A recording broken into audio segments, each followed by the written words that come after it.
Doogan. Thank you, Madam Deputy Speaker. 85 years ago we saw the forces of fascism rise up to threaten democracy and freedom in Europe. Forces of darkness that would seek to control and oppress, to subjugate and exploit the people of these islands if they could prevail, but they did not prevail.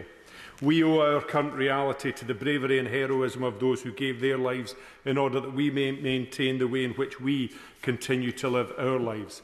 In Scotland, generations lost, villages and towns hollowed out of their breeding age, men, barely men at all in often cases, in their productive prime sent to die in a foreign and distant place amongst the deafening and unrelenting roar of mechanised warfare, seeing their friends and neighbours die and drawing their own last breath, desperate for a kind word or a mother's soothing touch, an absent reassurance and a short life slammed shut.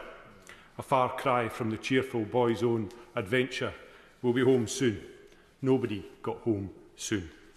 Many didn't return at all, and many more of those that did would never be the same again, because that's the way it is with wars in the past.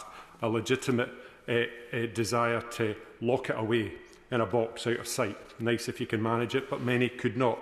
For many families, it was the slow heartbreak of irreparably damaged, either physically or psychologically, husbands and the distant silent fathers who returned, never quite able to access the men they were before the war.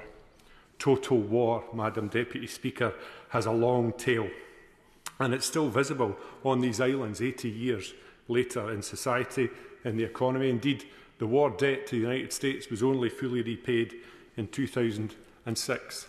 And if they hadn't have evacuated the war stores from Coventry to the Perthshire Hills between Ammanbank and Medvin, and I wouldn't have got a job there in 1989, and I can guarantee you if I didn't work for the Ministry of Defence, I wouldn't be standing here today.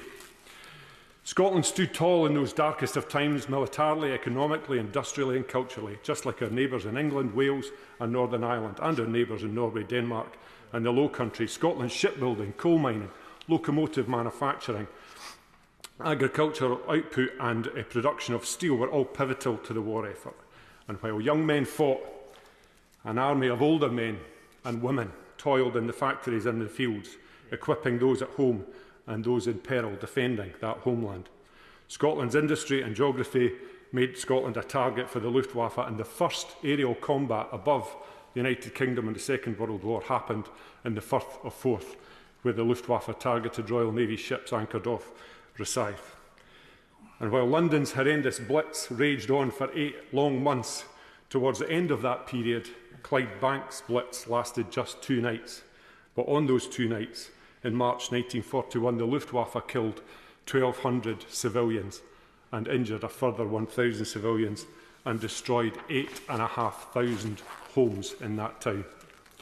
85 years ago, in Europe we saw the forces of fascism rise up to threaten our freedom.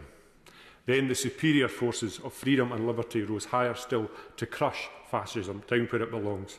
80 years after the end of that war, autocracies are still alive and well in our world today. To honour those that paid for our freedom with their own lives, we must remain forever alert to the fragility of our freedoms. We owe them all so much, and the absolute least that we can do to acknowledge their selfless sacrifice is to never ever forget that liberty and vigilance go hand in hand. Yeah.